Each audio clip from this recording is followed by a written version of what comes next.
My name's James Reid and we're here at Tappenoff Farm in Aberdeenshire in northeast Scotland, and as well as focusing on permaculture design on our small farm, one of the big themes is agroforestry. Agroforestry is the purposeful integration of trees within a farming landscape, be that with crops or with livestock. If we were to leave a field untouched, certainly in the climate here, over time it would slowly revert back to woodland.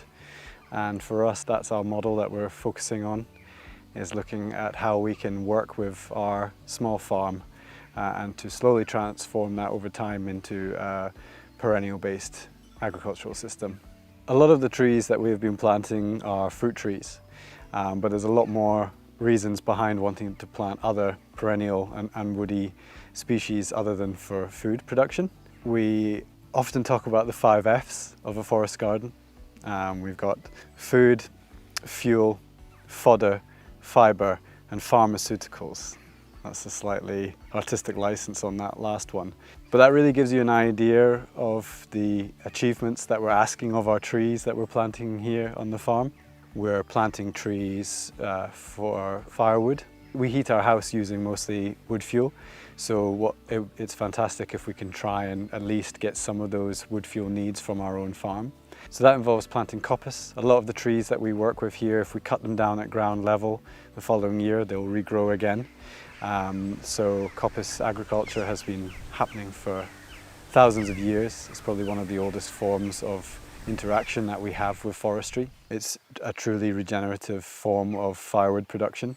So that's a big focus of ours. We're planting tree species that are perfect for feeding to our livestock, mostly the ruminants, so the goats and the sheep. These are species that are rich in calcium and high in protein that we can either feed directly to the animals fresh, or that we can cut and turn into tree hay, which is drying the branches and the leaves to then have that available in the colder months of the year. We're planting trees to act as windbreaks. We're in a very exposed area here, quite high up the side of a hill.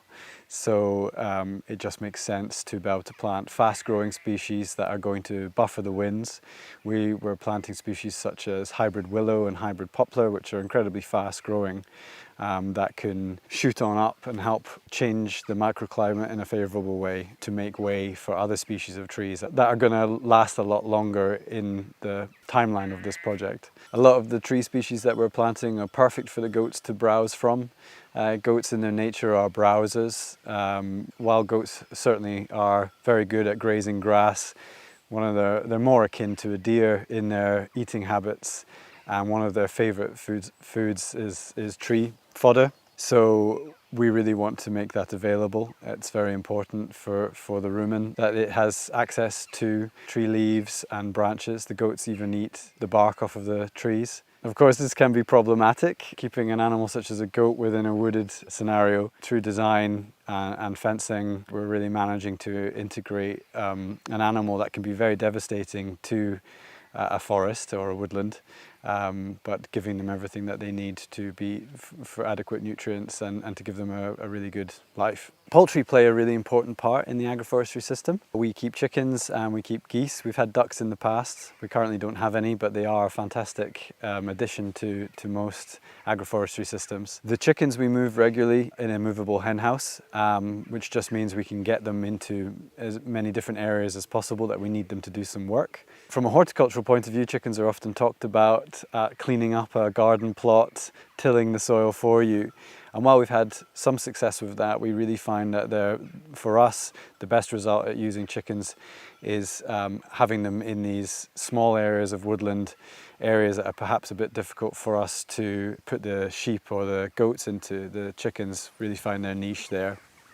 If we've got an area of grazing or an area of pasture that maybe isn't performing so well, has got a bit too many of plants or weeds that we're not wanting to encourage coming through the pasture, then we can bring the chickens in to really scratch it down almost to soil again, so that we can then reseed when we want to, a more favourable seed mix. The geese are fantastic in an agroforestry system. A bit like the chickens, we utilise them by putting them into areas of tree plantings that are just a little bit too sensitive to have the goats or the sheep.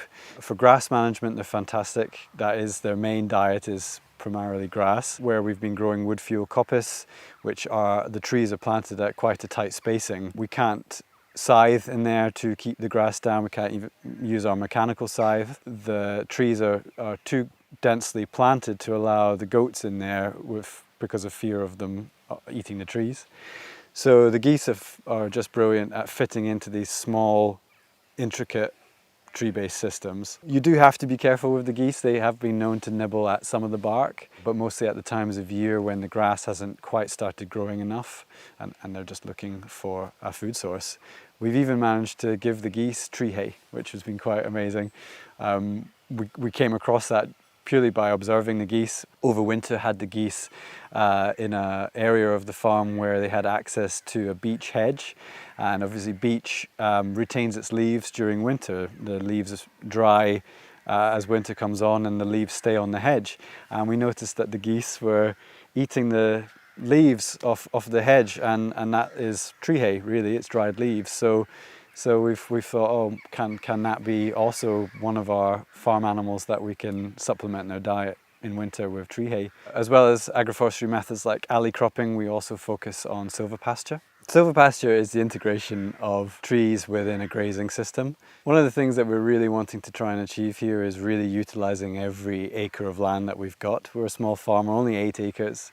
So it's very important to stack as many functions as possible, to use a permaculture term. And silvopasture to me is a great example of that. We can have a field for grazing our animals in, but that field can also grow tree species for wood fuel, for food, for animal feed. So a typical silvopasture system could look like a row of trees, whether that's on contour or going north to south, running through a field. We use electric netting and electric fencing to rotate the animals between these rows of trees. Out of all the sort of agroecological approaches to farm design and management, agroforestry is probably one of the most understood out of a lot of them. Certainly in Europe, agroforestry is quite an understood term. Here in the UK, I see more and more of it, which is great, getting talked about and implemented. I think one way of encouraging landowners and farmers to adopt agroforestry would be to show them the benefits for their livestock, being more shelter, more stress reduction for their livestock from extreme winds and cold. I think farmers are very deprived of time and they want quick results, and so a bit more education into specific species that are going to suit their soils and give them results quickly. You know, everybody has the concept that trees take a long time to grow, and a lot of them do, but we've got some very fast growing species that we can adopt that help build soils, that protect livestock from winds, and I think it's just increasing the knowledge is definitely something that we need to do. More demonstration sites showing agroforestry. We're very interested in demonstrating the smallholding or croft scale agroforestry. I think that's something that's not looked into that much. There's a lot of focus on self-sufficiency with regards to vegetable production and rearing livestock. I would love it to see a little bit more focus on understanding on how to design a small farm that can be a bit more resilient with wood fuel and producing fodder for their animals. And I think that's a really interesting area to look into, is the home scale and small farm agroforestry. But I'm pretty positive. I think I see a lot more and hear a lot more people talking about the use of trees on a farm scale, and hopefully that will increase. So here on our 8 acres, we've got silvopasture, the integration of trees in grazing. We've got forest gardens, which are these multi-strata, multi-layer mixed orchards. We've got hedgerows. We have riparian agroforestry, where we're planting trees around our ponds and our ditches. Coppice agriculture, pollards. These are all different examples of agroforestry, and we're managing to practice and demonstrate all of those within this small area.